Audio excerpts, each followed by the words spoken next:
Hello बच्चों, आज हम लोग वीडियो के इस भाग में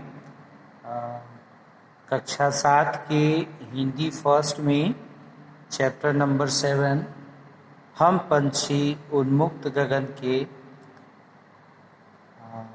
इसका अध्ययन करेंगे।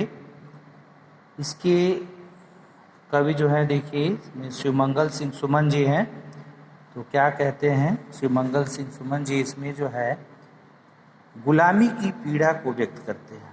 इसमें उन्होंने हम पंछी उन्मुक्त गगन में गुलामी की पीड़ा को व्यक्त किया है। कवि कहते हैं कि पिंजरे में बंद पंछी की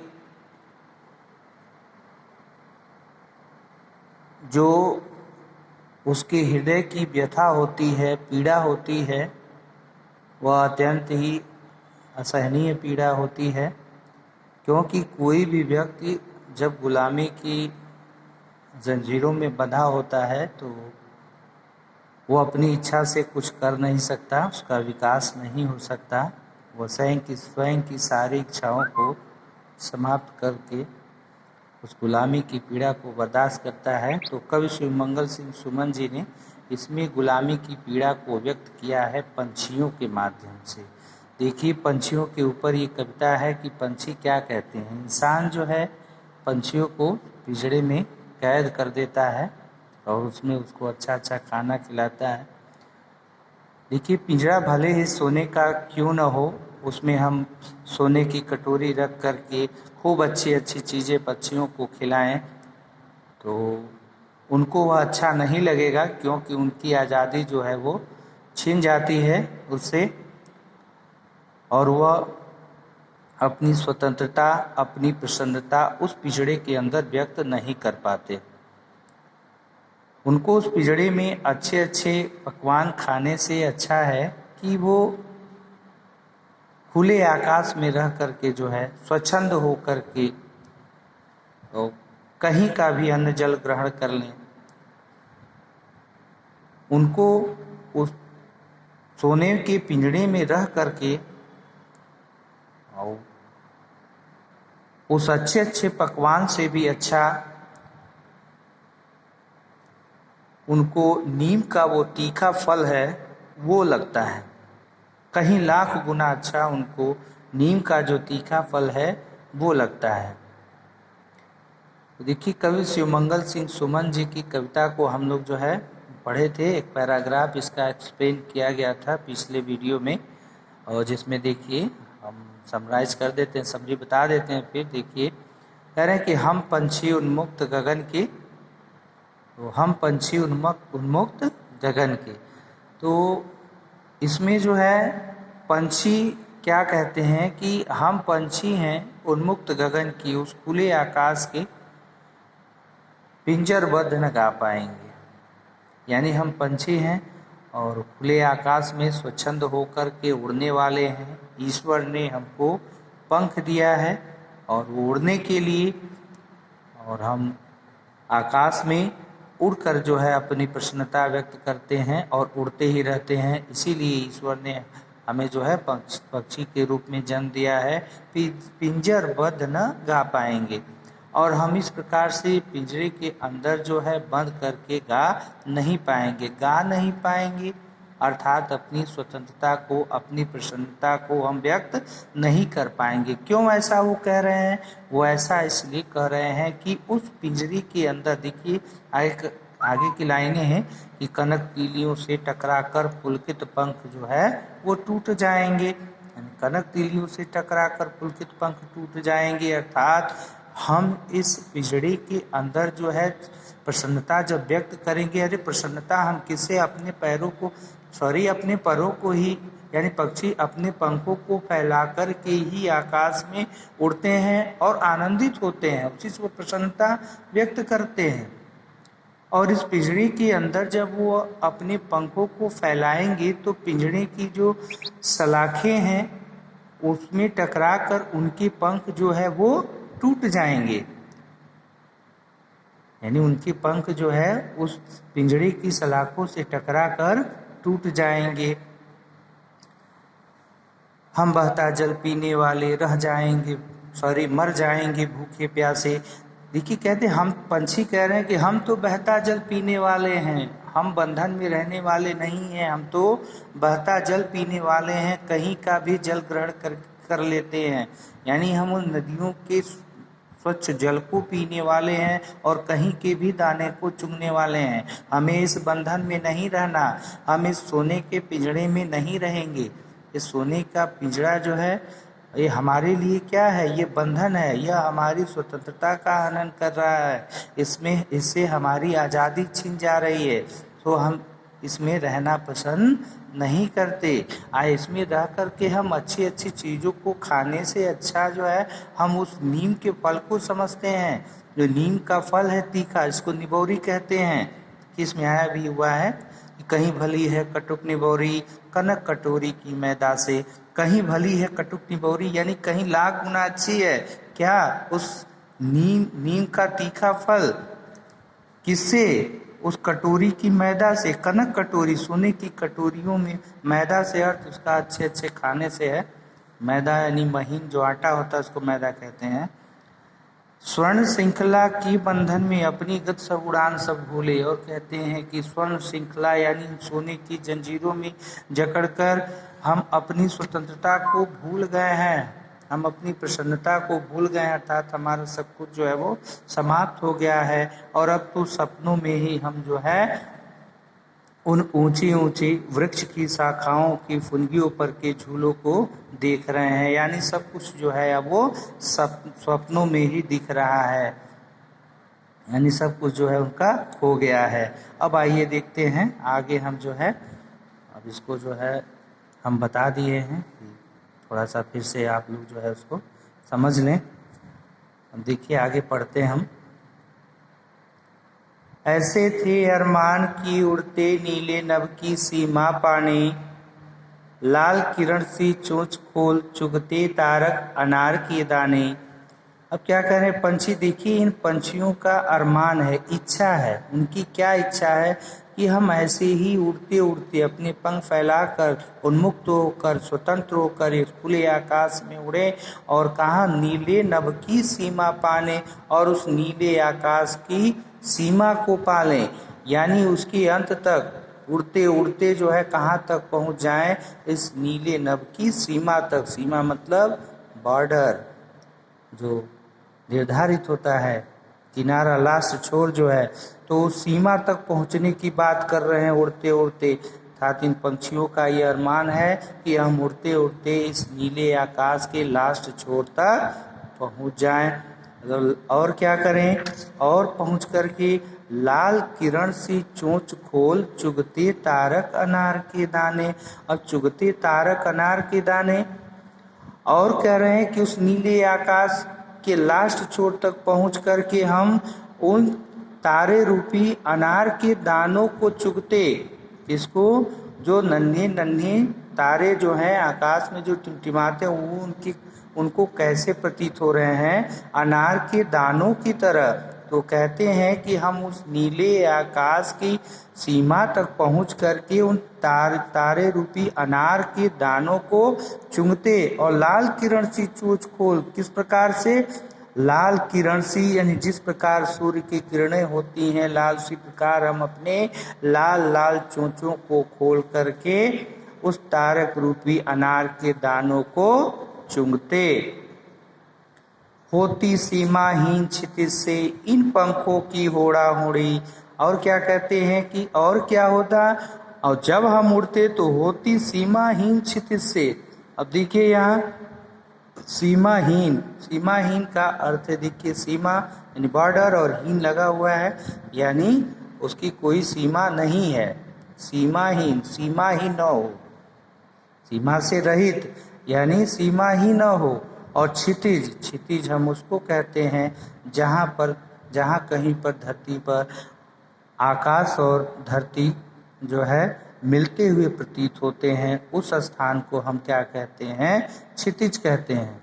देखिए मिले हुए नहीं होते हैं, मिलते हुए प्रतीत होते हैं। तो पक्षी वही कह रहे हैं, इन दानों को चुगते। और क्या कह रहे हैं कि होती सीमाहीन क्षितिज से, यानी होती सीमाहीन क्षितिज से।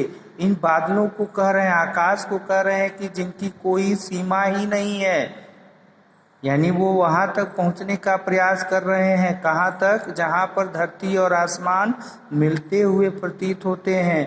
और क्या होता? इन पंखों की होड़ा होड़ी। और क्या होता? किससे होड़ा होड़ी होती? सीमाहीन क्षितिज से प्रतिस्पर्धा होती। किनकी? पक्षियों की। और इन पक्षी कह रहे हैं कि और हमारी जो है उस सीमाहीन क्षितिज से कंपटीशन होता, प्रतिस्पर्धा होती, दौड़ होती, होड़ लगता कि कौन जो है उस तक पहुंच जाएगा, क्षितिज तक। तो क्षितिज तक पहुंचने के लिए ये पक्षी आपस में जो है वो प्रतिस्पर्धा करते। या तो क्षितिज मिलन बन जाता, या तनती सांसों की डोरी। और पक्षी वो क्या कहते हैं? या तो क्षितिज मिलन बन जाता, या तो हम पंछी जो है उड़ते उड़ते आसमान में जो है उस क्षितिज तक पहुंच जाते। उस क्षितिज तक, कहाँ क्षितिज तक? जहाँ पर जो है वह धरती और आकाश मिले हुए प्रतीत होते हैं। तो उस क्षितिज तक हम पहुंच जाते, मिल जाते उससे, उसके लास्ट छोर तक पहुंच जाते। या तनती सांसों की डोरी, सांसों की डोरी अर्थात या तो हमारे प्राण भी निकल जाते। यानी देखिए, या तो हमारे प्राण ही निकल जाते, यानी मरने के लिए तैयार हैं, मर जाएंगे उड़ते उड़ते, लेकिन उड़ना ही पसंद करेंगे। उस सोने के पिंजड़े में रहना पसंद नहीं करेंगे। चाहे भले ही वहाँ पर हमको जो है सोने की कटोरियों में अच्छे अच्छे चीज़ें खाने को मिलती हूँ, हम उससे कहीं लाख गुना अच्छा समझते हैं उस नीम के तीखे फल को, उसको हम खाना पसंद करेंगे। लेकिन हम सोने के पिंजड़े में रहना पसंद नहीं करेंगे। ये इनके अरमान है, इनकी इच्छाएं हैं। तो या तनती सांसों की डोरी, पक्षी कहते हैं कि या तो हमारे जो है प्राण निकल जाते। अब देखिए, अब पंछी क्या कहते हैं, आगे पढ़ते हैं पहले हम इसको। नीड़ न दो चाहे टहनी का, आश्रय छिन्न भिन्न कर डालो, लेकिन पंख दिए हैं तो आकुल उड़ान में विघ्न डालो। अब देखिए यहाँ पर क्या कहते हैं, पंछी रिक्वेस्ट करते हैं। पंछी जो है वो रिक्वेस्ट करते हैं और ये उम्मीद करते हैं, इंसानों से कहते हैं कि हे मनुष्यों, नीड़ न दो चाहे टहनी का। नीड़ न दो, नीड़ का अर्थ होता है घोंसला, अर्थात जिसमें पक्षी रहते हैं वृक्षों की शाखाओं पर, टहनियों पर, टहनी पर जो है ये घोंसला बनाते हैं, उसको हम नीड़ कहते हैं, उनके घोंसले को। तो कह रहे हैं कि नीड़ न दो चाहे टहनी का। हे मनुष्यों, चाहे तुम उस टहनी का नीड़ न दो हमें, यानी चाहे तुम हमें उस पेड़ की डाली पर घोंसला न बनाने दो। आश्रय चाहो तो आश्रय छिन्न भिन्न कर डालो, या तो चाहो तो तुम उसको तोड़ डालो, उस टहनी को, उस हमारे घोंसले को, यानी उसको छिन्न भिन्न कर डालो, हमारे आश्रय को समाप्त कर दो, तोड़ डालो। लेकिन पंख दिए हैं तो आकुल उड़ान में विघ्न न डालो। लेकिन अगर पंख दिए हैं ईश्वर ने तो तुम उस आकुल उड़ान में, उस व्याकुल उड़ान में विघ्न न डालो, यानी तुम उसमें बाधा मत बनो या कोई रुकावट मत डालो। कोई ऐसा काम न करो कि जिससे हम पंछी जो है वो खुले आकाश में अपनी स्वतंत्र इच्छा से उड़ न सके। तो तुम ऐसा न करो, क्योंकि ईश्वर ने हमें जो है वो पंख दिया है उड़ते रहने के लिए। चाहे भले ही उस क्षितिज तक पहुँचते पहुँचते, यानी नीले नभ तक पहुँचते पहुँचते हमारे प्राण निकल जाएं, लेकिन हम सदा उड़ते ही रहना पसंद करेंगे। अर्थात भाई आज़ादी सभी को चाहिए, तो सब आज़ाद होना चाहते हैं। और इन पंछियों के माध्यम से गुलामी की पीड़ा का ही वर्णन यहाँ पर किया गया है कवि शिवमंगल सिंह सुमन जी द्वारा। और पंछी भी भाई स्वतंत्र रहना चाहते हैं, ये मनुष्यों से रिक्वेस्ट करते हैं और उम्मीद करते हैं कि मनुष्य हमें पिंजरे के अंदर नहीं रखेगा। अब आइए हम देखते हैं, इसमें ये कविता आपकी समाप्त होती है यहाँ, तो इसमें कुछ प्रश्न है तो उसको डिस्कस कर लेते हैं हम उसका। देखिए इसमें प्रश्न दिया हुआ है मौखिक कि पक्षी कहाँ उड़ना चाहते हैं। पक्षी कहाँ उड़ना चाहते हैं? तो पक्षी जो है वो स्वतंत्र होकर के खुले आकाश में उड़ना चाहते हैं।